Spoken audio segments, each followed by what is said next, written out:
구약 성경에서 사무엘기는 이스라엘에 어떻게 왕이 생겼는가를 설명하는 책입니다. 그동안 이스라엘에 왕이 없었습니다. 이것이 주변 나라와 비교해 보았을 때도 많이 늦은 일입니다.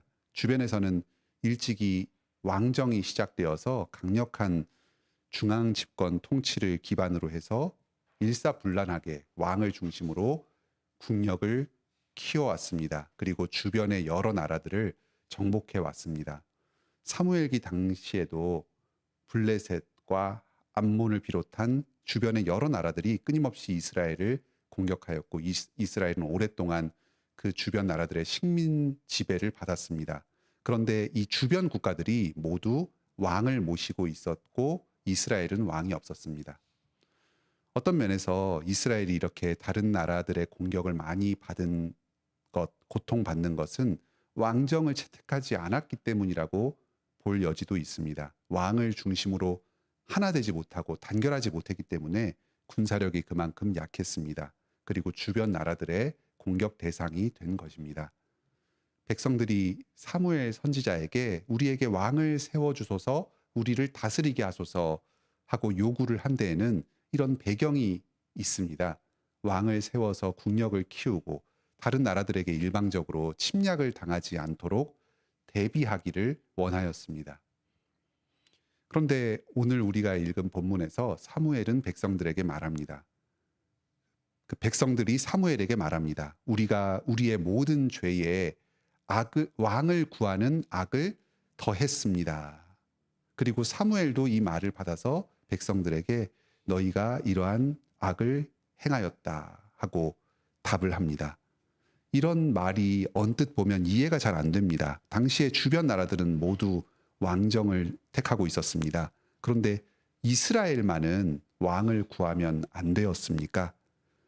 사사기와 룻기에 보면 그때 왕이 없으므로 그들이 자기 소견에 옳은 대로 행하였도다 하면서 사사기의 혼란과 그 룻기의 어려움을 왕이 없었던 것으로 보는 것처럼 그 설명이 되어 있습니다. 그렇다면 이것은 이스라엘의 왕이 세워질 것을 의도한 말씀이 아니겠습니까? 왕을 요구한 게 잘못이라면 하나님께서는 왜 다윗을 왕으로 세우시고 그와 언약을 맺으시면서 복을 내려주셨을까요? 오늘 이 본문의 말씀을 잘 이해하는 것은 오늘날 우리들에게도 아주 중요한 의미를 지닙니다. 오늘날 우리 교회의 여러 직분자들이나 또 국가의 정치 지도자들이 어떤 면에서 우리를 다스리는 왕들입니다. 우리가 우리의 지도자를 세워달라고 하나님께 구하는 것이 잘못이겠습니까? 특히 이번 수요일에 국회의원 총선거가 있었습니다. 우리는 어떤 시선으로 우리의 지도자들을 바라보아야 하겠습니까? 오늘 말씀을 통해서 우리가 교회 지도자 또 정치 지도자들을 바라보는 바른 안목을 갖게 되시길 바랍니다. 그리고 그 지도자들을 통해서 하나님께 복을 누리시길 바랍니다. 먼저 이스라엘 백성들의 잘못은 왕을 구한 것 그 자체에 있지는 않았습니다. 우상숭배적으로 왕을 바라보고 우상숭배적인 태도를 가지고 왕을 구한 것이 잘못이었습니다. 오늘 본문 21절에서 사무엘은 이렇게 말합니다.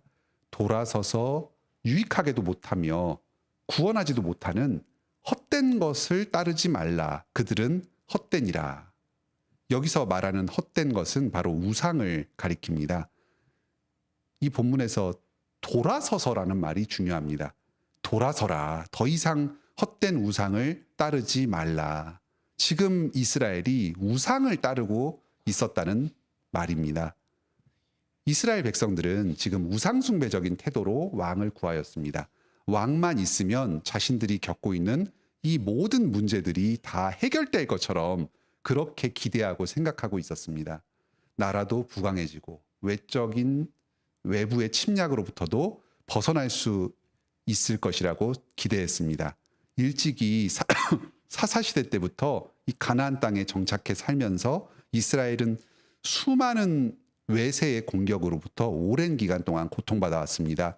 메소포타미아, 모압, 가나안, 미디안, 암몬 등등 열거할 수도 없는 수많은 주변 나라들이 수시로 이스라엘을 침략했고 지배당했습니다. 그들에게 종살이, 노예살이를 하였습니다.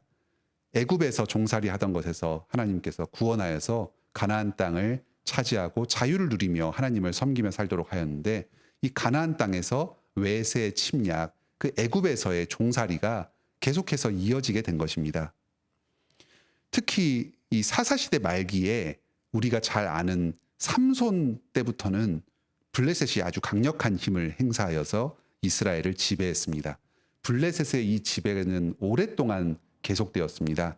이 삼손, 그리고 그 이후에 엘리, 사무엘, 그리고 사울에 이어서 다윗의 대에 이르기까지 이스라엘의 가장 큰 원수가 바로 블레셋이었습니다. 다윗이 왕이 되어서 세운 가장 큰 업적 중에 하나가 이 블레셋을 정복하고 더 이상 블레셋으로부터 침략당하지 않도록 탄탄한 그 국가적인 군사적인 기반을 세운 것이었습니다. 이 블레셋의 엄청난 지배에서 벗어나려면 왕을 세우는 것 이외에는 다른 방법이 없다고 생각한 것이 바로 이 백성들의 생각입니다. 사무엘상 8장에서 이 백성들이 사무엘에게 왕을 구할 때에 사무엘은 백성들을 향해서 분명히 경고합니다. 왕의 제도에는 장점만 있는 것이 아닙니다. 절대 권력이 왕이라는 이 한 사람에게만 집중되면서 언제나 이 왕의 자의적인 통치에 빠질 위험이 있었습니다. 나머지 백성들은 그 한 사람 왕의 지배 아래에 모두가 종노릇을 하게 될 위험이 있었습니다. 나라에서 오직 한 사람 왕만이 주인이요, 나머지 그 밖에 모든 신하들과 백성들은 그 왕의 종에 불과합니다. 백성들은 이 왕과 그 왕의 귀족들의 화려한 생활을 뒷받침하는 데에 많은 재물을 빼앗기게 됩니다. 특히 왕은 영토를 늘리고 자기의 힘을 더욱더 강력하게 유지하기 위해서 수시로 전쟁을 벌입니다. 그런데 그 전쟁을 수행하기 위한 비용들을 충당해야 하는 것도 백성들이요, 전쟁에 군사로 나아가서 목숨을 걸고 앞장서 싸우면서 많은 피해를 입는 것 또한 바로 백성들의 몫이었습니다. 외세의 지배 아래 고통당하는 것 못지않게 포악한 군주에게 고통당하는 일이 이 왕정 안에서 언제든지 있을 수 있는 위험이었습니다. 하지만 백성들은 이 사무엘의 간곡한 경고에도 아랑곳하지 않습니다. 왕을 달라고 외칩니다. 이 백성들이 왕을 달라고 한 동기가 사무엘상 8장 20절에 분명하게 소개됩니다. 우리도 다른 나라들 같이 되어서 우리의 왕이 우리를 다스리면서 우리 앞에 나아가서 우리의 싸움을 싸워야 할 것이니라. 이들의 목적은 단 하나입니다. 다른 나라들처럼 되겠다. 다른 나라들처럼 힘세고 부유한 나라가 되겠다. 그래서 더 이상 외세 침략에 시달리지 않고 오히려 전쟁에서 앞장서서 나가서 싸워서 승리하겠다. 그리고 다른 주변 나라들을 지배하면서 살겠다. 그동안 얼마나 오랫동안 이 타국의 지배 아래 시달리면서 어려움을 겪었으면 이런 맹목적인 소원을 갖게 되었을까요? 그 고통에서 우러나온 간절함이 이해가 됩니다. 하지만 백성들의 이런 태도는 올바른 것은 아니었습니다. 우리나라가 힘이 세지고 우리나라가 전쟁에서 승리할 수만 있다면 무엇이든 감수하겠다. 어떠한 위험도 다 감수하겠다. 하면서 자기가 가진 열망을 절대적인 가치로 높이는 바로 이것이 우상숭배적인 태도였습니다. 오랜 그 식민지 생활을 거치면서 부국 강병, 조국의 독립, 그리고 전쟁에서의 승리, 이런 가치들이 이스라엘의 지상 과제, 우상이 되어버린 것입니다. 이건 참 미묘한 문제입니다. 나라의 독립을 지키고 전쟁에서 승리하는 것은 그 자체로는 참 좋은 일들입니다. 하지만 아무리 좋은 것이라고 하더라도 그 자체가 절대적인 가치가 되어버린다면 그것은 우상 숭배가 됩니다. 하나님 앞에서 죄입니다. 지금 왕을 구하는 이 이스라엘 백성들의 마음 가운데에는 하나님이 없는 것처럼 보입니다. 하나님께서 지금 우리에게 왕을 주시고자 하는지 하나님의 뜻이 어디에 있는지를 물으려는 태도가 전혀 없습니다. 무조건 왕을 달라 합니다. 왕만 있으면 승리할 수 있다 하는 것은 하나님보다 인간 왕을 더 의지하는 태도입니다. 하나님은 단지 우리의 소원을 들어주는 행복의 자판기처럼 여기고 있습니다. 하나님의 이름을 간절하게 부르면서 그분께 구하면서도 얼마든지 우상숭배에 빠질 수가 있는 것입니다. 오늘날 우리도 우상숭배의 잘못을 범할 수 있습니다. 돈만 많으면 행복해질 것이다. 좋은 대학에 합격하면 또는 좋은 직장에 취업만 잘하면 행복해질 것이다. 결혼만 하면 행복해질 것이다. 내 집만 마련하면 행복해질 것이다. 승진만 하면 행복해질 것이다. 자식만 잘 되면 행복해질 것이다. 등등. 우리는 무수히 많은 행복의 리스트들을 가지고 있습니다. 때로는 그 제목들을 가지고 간절하게 하나님께 부르짖기도 합니다. 하지만 우리가 가진 그 욕망을 그 자체 절대적인 가치로 앞세우고 하나님보다 그 가치를 더욱 소중히 여긴다면 그렇다면 그것은 우리에게 우상 숭배가 됩니다. 마찬가지로 어떠한 지도자가 그 존재 자체로 나에게 해답이 되고 나의 모든 문제에 해결책을 줄 수 있을 것처럼 생각한다면 그 또한 우상 숭배가 됩니다. 이스라엘 백성들과 동일한 잘못을 우리들도 오늘날 범할 수 있습니다. 이 시간 우리를 돌아봅시다. 여러분은 행복의 근원을 어디에 두고 계십니까? 혹시 어떠한 행복의 조건에 지나치게 집착하고 계시지는 않으십니까? 그것만 있으면 행복해질 것이라고 생각하면서 절대적으로 고집하는 어떤 가치를 하나님 앞에서 주장하고 계시지는 않습니까? 또는 정치 문제나 또는 교회에서의 어떤 지도자의 문제를 지나치게 중요한 것으로 생각하고 그 지도자 때문에 내가 겪는 모든 이 고통과 아픔이 찾아왔다. 또는 내가 선호하는 어떤 지도자가 당선이 된다면 그가 우리를 이끌어주기만 한다면 내가 겪는 모든 문제들이 다 해결될 것이다. 그런 식으로 막연한 지지를 맹목적인 지지를 보내고 있지는 않으십니까? 주님 앞에서 회개하고 돌이키시길 바랍니다. 오직 하나님만을 간절히 붙잡으시길 바랍니다. 다음으로 오늘 본문의 중요한 교훈은 하나님께서 이스라엘의 참된 왕이 되십니다. 이스라엘 백성들은 몰랐습니다. 자기들이 왕이 없어서 이렇게 전쟁에서 자꾸 지고 다른 민족들의 지배를 받는 줄로만 생각했습니다. 하지만 이미 예전부터 이스라엘에는 왕이 있었습니다.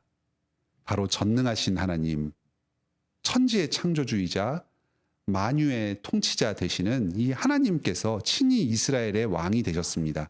그 이스라엘을 말씀으로 통치하고 계셨습니다. 오늘 본문 22절입니다. 여호와께서는 너희를 자기 백성으로 삼으신 것을 기뻐하셨으므로 여호와께서는 그의 크신 이름을 위하여서라도 자기 백성을 버리지 아니하실 것이요. 여호와 하나님께서 친히 왕으로서 백성된 이스라엘을 지금까지 다스리고 계셨습니다. 출애굽의 구원을 행하셨습니다. 모든 민족들과 전쟁을 해서 승리하시면서 이스라엘 백성들을 지켜주시고 구원해 주셨습니다. 그리고 지금도 이 백성들을 말씀으로 다스리고 계십니다. 이미 왕이 세워지기 전부터도 하나님께서는 한 번도 그 다스림을 멈추신 적이 없습니다. 아브라함과 이삭과 야곱과 요셉과 또 모세와 여호수아와 그 밖에 여러 직분자들을 그때그때마다 세워주셨습니다. 그리고 그들을 통해서 이스라엘을 왕으로 다스리셨습니다. 이들 선지자들을 통해서 말씀을 지금 우리 오늘날 성경보다도 훨씬 더 구체적으로 현실에 적용되는 말씀을 그때그때마다 필요한 때에 내려주셨습니다.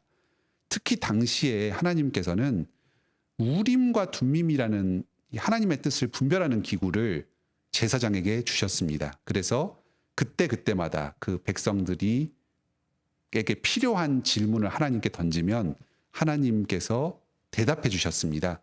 하나님의 뜻을 물어서 구체적으로 국가의 여러 의사들을 결정하고 추진해 나갈 수 있게 하여 주셨습니다. 이 우림과 둠밈이 정확하게 어떤 기구인지는 알려진 바가 없습니다. 아마도 제사장의 가슴에 판결 흉패라고 하는 그 의복의 부위가 있는데 그 속에 그 어떤 보석이 있어서 백성들이 또 제사장을 통해서 하나님께 OX의 형태로 어떤 문제에 대해서 질문을 던지면 하나님의 뜻이 있는 질문을 할 때에 그 우림과 둠밈에서 빛이 나왔던 것 같습니다. 그래서 하나님이 구체적인 사안에 대해서 뜻을 계시해 주셨던 것 같습니다. 예를 들면 우리가 어떤 민족과 전쟁을 하기 위해서 지금 나갈까요? 라고 하면 빛이 안 나오고 그러면 나가지 말까요? 하고 물으면 빛이 나와서 구체적으로 가야 할지 말아야 될지를 하나님께서 알려주셨던 것입니다. 어쨌든 우리가 그 내용을 다 알 수는 없지만 왕이 없던 시절에도 이스라엘에는 하나님의 통치를 분명하게 확인할 수 있는 여러 길들이 있었습니다. 하나님께서 구체적으로 이스라엘을 왕으로 다스리고 계셨습니다. 그런데 그 동안에도 이스라엘 백성들은 하나님께 순종하지 않았습니다. 그러면서 하나님의 통치는 받지 않으면서 자신들에게 왕이 없다고 한탄하였고 자신들이 왕이 없기 때문에 지금 이 타 민족들의 압제에 시달리고 있다고 불평, 불만을 늘어놓았습니다. 이런 태도로는 인간 왕이 세워진 다음에도 하나님의 뜻으로부터는 계속해서 멀어지게 될 것이 분명합니다. 세속화의 길로 나아가게 될 것입니다. 사실 어떤 왕이라는 정치 지도자가 제도적으로 수립되어 있느냐 없느냐 하는 것은 그렇게 중요한 문제가 아닐 수 있습니다. 보다 더 중요한 것은 이스라엘 백성들이 하나님의 통치에 순종해 가는 것입니다. 왕 제도가 있다고 하더라도 그 왕을 통해서 궁극적으로는 하나님의 백성으로서 다스림을 받아야 합니다. 왕 또한 그 하나님의 백성 중에 한 사람으로서 하나님의 직분자로서 백성들이 하나님의 통치를 받을 수 있도록 돕는 역할을 수행하는 데 불과합니다. 이 일을 잘 행하면 그는 하나님께서 세우신 좋은 왕이고 훌륭한 왕이 됩니다. 반면에 이 일을 잘 못하면 그는 악한 왕이 되어서 하나님께로부터 끌어내려질 것입니다. 바로 이후의 본문에서 사울 왕이 왕에서 내려지고 다윗이 왕으로 세워져서 그가 하나님께 큰 복을 받게 되었던 것이 이런 이유에 있습니다. 만일 어떤 왕이 세워졌을 때 그가 자기 백성을 잘 인도해 나간다면, 그래서 그 나라가 하나님 뜻에 합당하게 운영되어 간다면 그는 참 좋은 왕이고 그런 그 왕이 세워진 것은 좋은 일이 될 것입니다. 다윗 왕이 그런 경건한 왕의 역할을 잘 감당하였습니다. 같은 취지에서 오늘날 우리 또한 하나님께 왕을 구할 수 있습니다. 그리고 그 왕을 통해서 하나님의 통치, 예수 그리스도의 통치를 받는 것이 본질적으로 중요한 문제입니다. 우리에게는 예수 그리스도께서 참된 왕으로 계십니다. 예수님은 이런 연약한 우리들, 쉽게 우상숭배에 빠지는 우리들, 멀리 계신 하나님이나 어떤 추상적으로 생각되는 하나님의 말씀을 의지하기보다는 사람을 의지하고 내게 가까이에 있는 어떤 가치를 추구하기를 더욱 좋아하는 우리들을 향하신 하나님의 해결책입니다. 영원하신 하나님께서 멀리 계시지 않으시고 우리와 같은 사람이 되셔서 우리에게 왕으로 오셨습니다. 우리와 함께 생활하시면서 이 세상 가운데서 인생을 보내시면서 우리에게 말씀으로 하나님의 뜻을 가르쳐 주시고 또 자신의 삶을 통해서 하나님의 뜻이 어떤 것인지를 생생하게 보여주셨습니다. 예수님은 세상의 여러 일반적인 왕들과 같이 백성들을 지배하면서 탐욕적으로 자신의 욕망을 추구하고 그 욕망을 위해서 백성들을 수단으로 삼는 그런 악한 왕이 아니었습니다. 오히려 자신을 완전히 버리시면서까지 겸손하게 자기 백성을 섬기시는 사랑의 왕이셨습니다. 심지어는 자기 백성을 대신해서 자신의 모든 것을 내어놓고 자신의 목숨까지도 내어주는 그런 왕이셨습니다. 바로 이 능력 많으시면서도 동시에 우리를 위해서 자신을 내어주신 이 사랑의 왕께서 우리의 왕이 되어주신 것을 감사합시다. 이 예수님께서 지금도 하늘 보좌 우편에서 천지를 다스리시면서 동시에 이 교회의 머리가 되셔서 우리를 다스려주고 계십니다. 말씀을 보내주시고 무엇보다도 성령님을 보내주셔서 우리가 우상 숭배에 빠지지 않도록 우리의 마음을 붙잡아 주십니다. 그리고 하나님의 뜻에 순종하여서 나아갈 수 있도록 우리를 인도하여 주십니다. 이 땅에서 우리가 의지하는 여러 지도자들이 있습니다. 교회의 직분자들, 또 국가의 통치자들은 바로 예수 그리스도의 일꾼으로 보냄받은 자들입니다. 그들의 섬김을 통해서 우리는 예수 그리스도의 통치를 구체적으로 따를 수가 있습니다. 하나님의 말씀, 예수님의 말씀이 실제로 나의 삶 가운데서 무엇을 의미하는지, 어떠한 방식으로 나를 인도하시는지 불명확할 때가 있습니다. 그럴 때 그 말씀의 빛에 비추어서 나의 현실에 비추어서 구체적으로 조언을 해주고 또 이 교회와 국가를 이끌어주는 사람들이 바로 이 직분자들입니다. 우리의 지도자들이 예수 그리스도의 모범을 따라서 주님의 말씀에 순종하면서 우리를 섬길 때에 우리는 그들의 다스림에 기쁨으로 순종하며 예수 그리스도의 다스림을 받습니다. 하지만 우리 모든 사람들은 다 죄인입니다. 우리도 죄인이고 하나님께서 우리에게 보내신 그 지도자들도 부족함이 있습니다. 그렇기 때문에 우리는 예수 그리스도의 은혜를 더욱더 간절히 구합니다. 지도자들이 계속해서 좌로나 우로나 치우치지 않고 넘어지거나 길을 잃지 않고 그리스도의 다스림에 순종하며 나아갈 수 있도록 그들을 위해서 기도하고 또 여러 가지 방법으로 도와줍시다. 또 지도자들이 실수를 할 때에도 우리와 우리의 공동체가 그로 말미암아서 이 그리스도의 통치에서 벗어나지 않도록 주님께서 친히 개입하여 주시고 바른 길로 인도하여 주시기를 구합시다. 그 지도자들의 모든 실수와 부족을 은혜로 덮어주시기를 간구합시다. 우리가 하나님께서 세우신 이 지도자, 직분자들을 존경하며 존중하되 그들 자신을 우상처럼 높이거나 의지하지 않고 오직 하나님께서 보내신 직분자로서의 합당한 존경과 순종을 보낼 수 있기를 바랍니다. 여러 지도자들 통해서 이 궁극적으로 예수 그리스도의 통치를 받기를 사모하면서 그리스도의 은혜를 간구하며 나아갑시다. 왕 대신 예수 그리스도께서 지금도 말씀과 성령으로 우리를 통치하여 주시고 또 여러 직분자들, 지도자들을 보내주셔서 우리를 인도하여 주시는 것에 감사합시다. 계속해서 예수 그리스도께서 우리를 영원한 생명의 나라로 인도하여 주시기를 바랍니다.